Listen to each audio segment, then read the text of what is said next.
You're watching Let's Chat.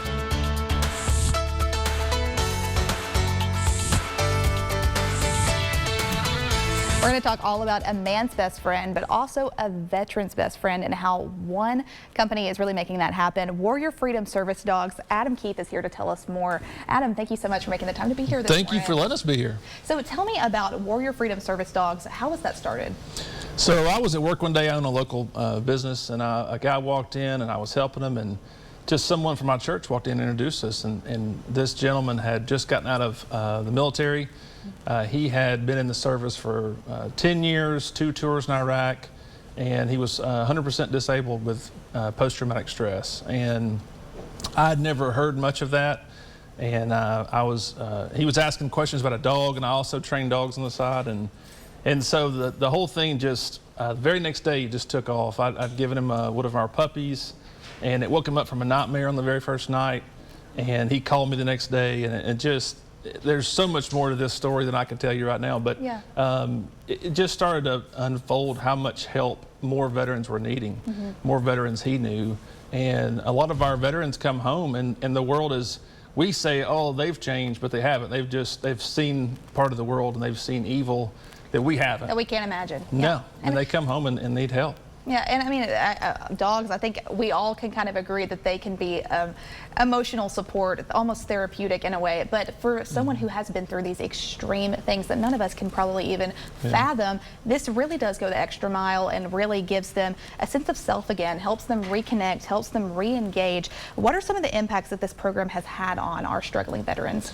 Yeah, so some of the biggest ones, there's a lot of science behind the dog part to start with. You see, obviously wake them up from sleep, from nightmares. That's a big one. They smell the pheromones that come out of your skin. So when your heart rate rises with anxiety, you produce a pheromone. The dog smells that and can go to work. And so we enhance what that dog is doing in that moment. And so a lot of veterans may be in a store and they start to get a little bit anxious and they don't even realize it themselves. The dog knows. The dog can alert by nudging the knee and get them out of there. We can set up all their medications and put them on a schedule. So a certain sound goes off on a phone. The dog goes and finds that medicine bag, brings it to them to remind them to take their medicine on time. And the biggest one is just, as we all know, the unconditional love. Yeah. The dog don't need to talk. It don't care what what your day's been like. It just wants to go play outside with you and go for a walk. So a lot of our veterans get engaged through that, and what we do with our program is we train the dog all the way through to a level. We do all the testing, and we provide the dog to the veteran, and we walk them through how to operate the tools, so to speak, of the dog, and while they're bonding. And so what happens is we do it in a group of 4. So then the veterans who've lost, a lot of times they've got struggles they don't even know about. We teach them what's going on with the brain. We actually teach them what else they can. How to get out, how to do things and stay active. And then we also realized over time they've lost that purpose and that brotherhood.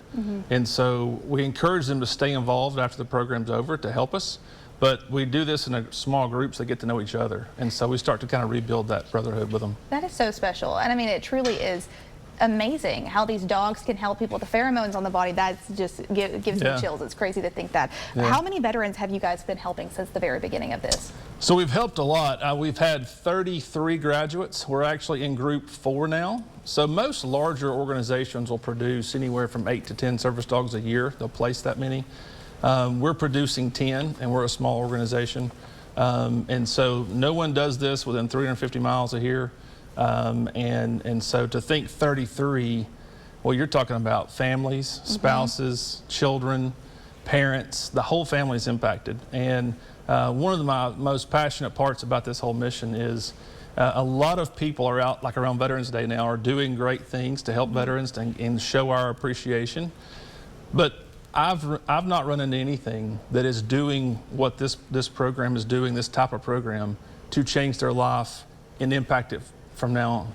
And I'm seeing like a huge change. Like this impacts community, this impacts way more than what just handing a dog to this person does. It changes their whole life. It really does change their whole life.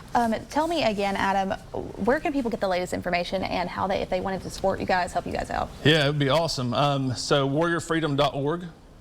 You can donate there. You can sign up to to volunteer. The biggest need we have too is to be a puppy raiser. Oh. You know, to volunteer to take a dog for the weekend if we find a dog that will work. That's just, they go through about 2 years of training. So the first year is usually dedicated to raising and fostering, and so we need that help tremendously. It'd be awesome. Adam, thank you so much for making the time to be here. What you guys really do is miraculous and helps out so many people more than we can even fathom. Warrior Freedom Service Dogs, go look them up online and how you guys can make a difference in your community. Fortunately, that's all we have today for Let's Chat. We will see you again on Monday. Thanks so much for making the time to be here. And remember to visit warriorfreedom.org for the latest information.